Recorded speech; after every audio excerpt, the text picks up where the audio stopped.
ये क्या है पुत्र? अब कौन सी समस्या उठा लाए अपने कंधे पर? हाँ बार्बरिक, कौन है ये? और इनकी ये दशा किसने की? चिंता ना करो माता, ये केवल मूर्छित ही हुए हैं। परंतु कैसे? बस ये मुझे चुनौती देने की भूल कर बैठे। मुख से तो ये मूर्ख नहीं लगते, पर कार्य मूर्खों वाला कर बैठे।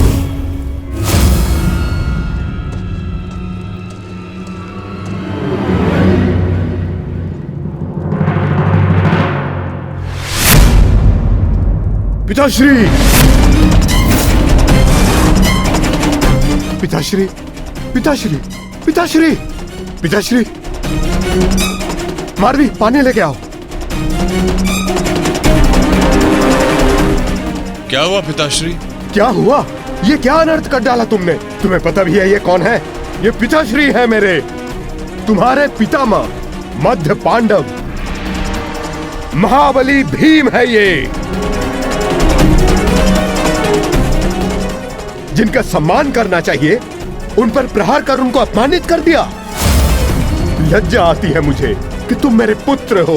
हाँ, जो तुमने किया वो मूर्खता नहीं, पाप है।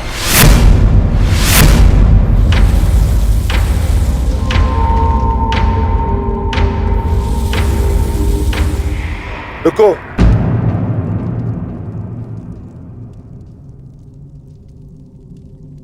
पिताश्री, मैं अपने मूर्ख पुत्र की ओर से क्षमा मांगता हूं। क्या ये मेरा पौत्र है? प्राणिपात पितामह, अपनी उद्दंडता पर मैं लज्जित हूं।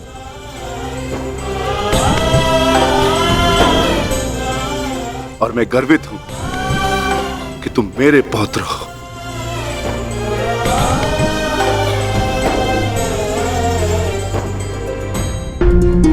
जरासंध भी परास्त नहीं कर पाया, उसे धूल चटाकर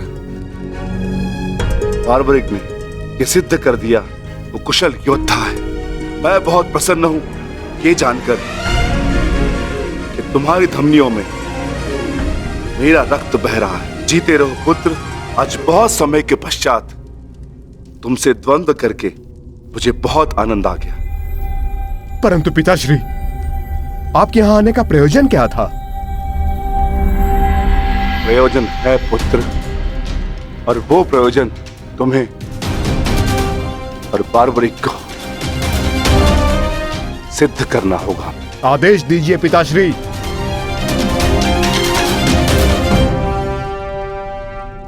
कौरवों और हमारे मध्य महायुद्ध आरंभ होने वाला है।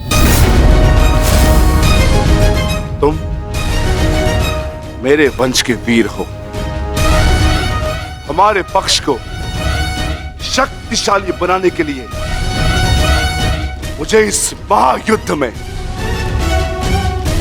मेरे परिवार की आवश्यकता है। मुझे मेरे कुशल और बलवान पुत्र और पौत्र की आवश्यकता है। क्या तुम मेरा साथ दोगे? हम आपके आदेश के अनुपालन के लिए प्रस्तुत हैं पितामह। इस युद्ध में आपके लिए प्राण देना हमारे लिए गर्व की बात होगी। मेरा परिवार मेरे साथ है, तो इस महायुद्ध में हमारी विजय निश्चित है।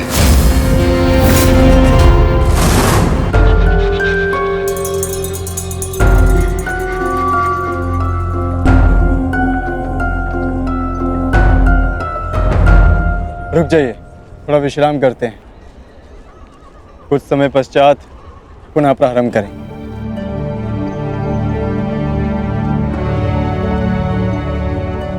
क्षमा चाहता हूं माधव, परंतु मैं ये जानना चाहता हूं कि आपकी ये परीक्षा कब समाप्त होगी। अभी तक तो मैं आधा पर्वत भी नहीं बांध पाया और थकान सा अनुभव कर रहा हूं।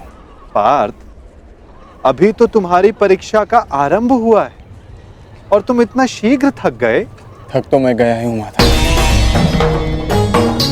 परंतु पराजय स्वीकार नहीं करूंगा। क्षमा चाहता हूँ माता, परंतु अभी तक मुझे आपकी इस परीक्षा में आपका उद्देश्य समझ नहीं आया। ठीक है पार्थ, मैं तुम्हें अपना उद्देश्य बताता हूं। इस कहानी का दूसरा कोण तुम्हारे समक्ष लाता हूं। अब तुम्हें स्वर्ण नहीं बांटना है, बस यहां खड़े रहकर जो कुछ भी घटित होगा उसका साक्षी बनना है।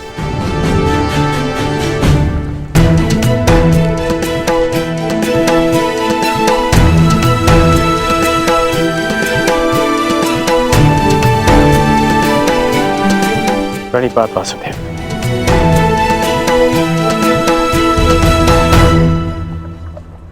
आदेश कीजिए कि कैसे आपने मुझे स्मरण किया। मित्र, एक महत्वपूर्ण कार्य के लिए तुम्हारी सहायता चाहिए मुझे। बड़े समय से इस कार्य को पूर्ण कैसे करूं, उसके विषय में सोच रहा था, तो तुम्हारा स्मरण हो आया। और मुझे पूर्ण विश्वास है कि तुम्हारे अतिरिक्त इस कार्य को और अधिक उत्कृष्टता से कोई नहीं कर सकता। ये मेरा सौभाग्य है कि आपने मुझे अपना मंतव्य पूर्ण करने के लिए योग्य समझा। वो तो स्वर्ण पर्वत देख सकते हो मित्र।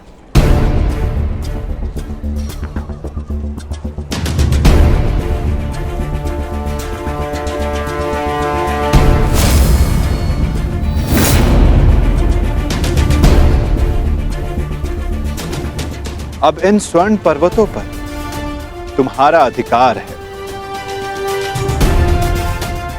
और मैं चाहता हूं कि इन स्वर्ण पर्वतों को तुम समान मात्रा में बांटकर इन ग्राम वासियों में दान कर दो। परंतु एक बात का स्मरण रखना मित्र, इन दोनों स्वर्ण पर्वतों का सारा स्वर्ण दान करना होगा। जो आदेश वासुदेव।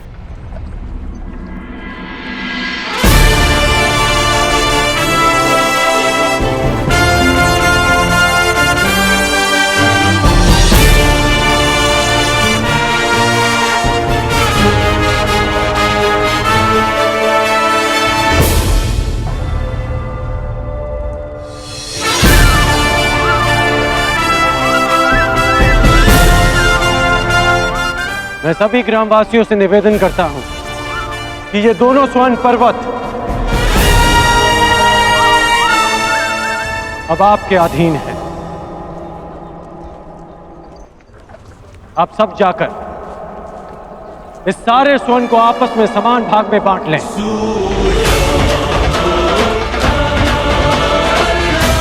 जाइए।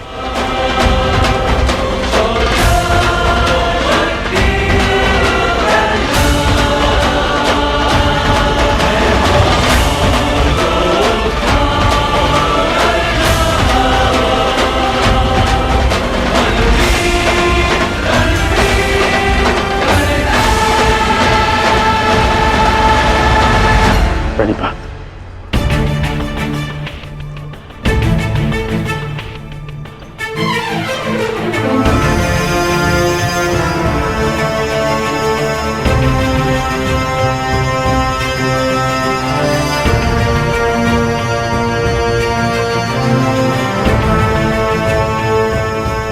तुम्हें ये स्वर्ण इन ग्रामवासियों में बांटना था,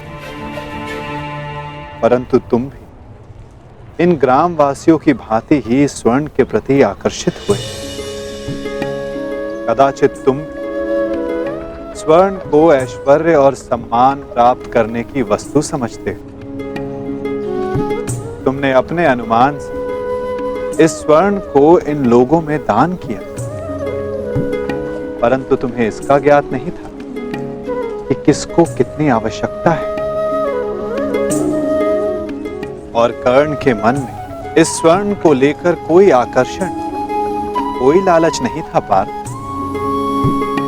और ये सब ग्रामवासियों में दान करके वो वापस लौट गया। पार्थ, जिस पर दान करने का उत्तरदायित्व हो, उसके मन में वस्तु के प्रति लोभ नहीं होना चाहिए।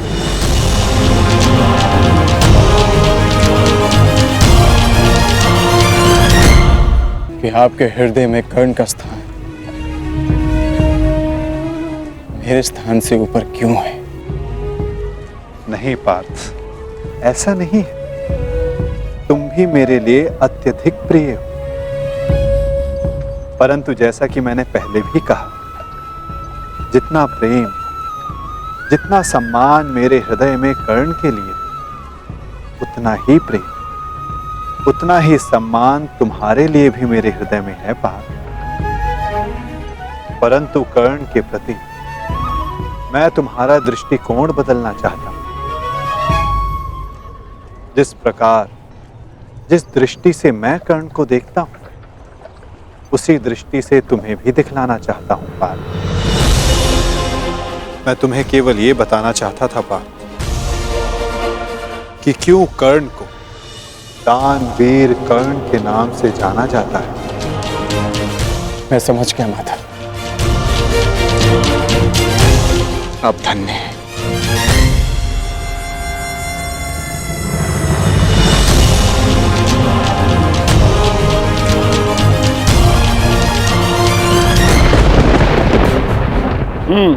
बड़ा दानवीर है ये कर्ण वासुदेव। आपकी परीक्षा तो पूर्ण हो गई, अब मेरी बारी। अब मैं बताऊंगा कि दानवीर होने के नाम पर कितना बड़ा ढोंग कर रहा है ये कर्ण। अब केवल अर्जुन को ही नहीं, पूरे संसार को ज्ञात होगा ये सूर्यपुत्र कर्ण कितना महान दानवीर है।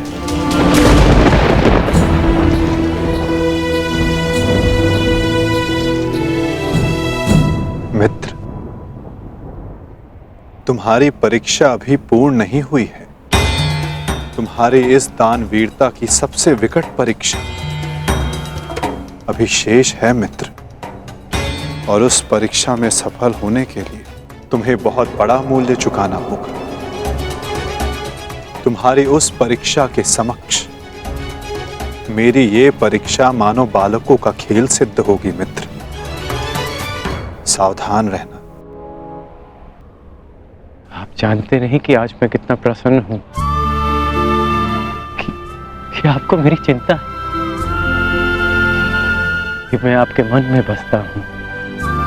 अब मुझे और कुछ नहीं चाहिए। अब यदि मैं अपने प्राणों को भी दान में दे दूं, तब भी सदा मैं धनी रहूंगा।